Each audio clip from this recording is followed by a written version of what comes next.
నమస్కారం, eagle I ఛానల్కి స్వాగతం.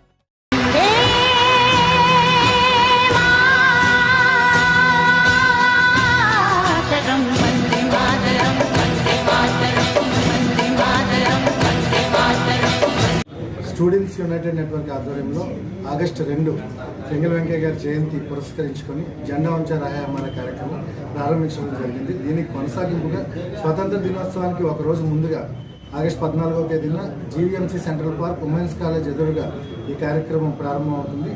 25,000 చదరపు అడుగుల త్రివర్ణ పతాకాన్ని 10,000 మంది విద్యార్థులతో ఆ పార్క్ చుట్టూ కూడా ఫ్లాగ్ ర్యాలీ చేస్తున్నాం. ఈ కార్యక్రమంలో జిల్లాలోని అధికారులు, ప్రజాప్రతినిధులు అందరూ పాల్గొంటారు. ఈ కార్యక్రమాన్ని స్టూడెంట్స్ యునైటెడ్ నెట్వర్క్ గత 10 సంవత్సరాలుగా అదే వేదికగా నిర్వహిస్తూ ఉన్నాం. విద్యార్థుల్లో దేశభక్తిని, జాతీయ సమైక్యతను పెంపొందించాలనే ఉద్దేశంతో ఈ స్టూడెంట్స్ యునైటెడ్ నెట్వర్క్ ఇటువంటి కార్యక్రమాలను నిర్వహించడం జరుగుతుంది.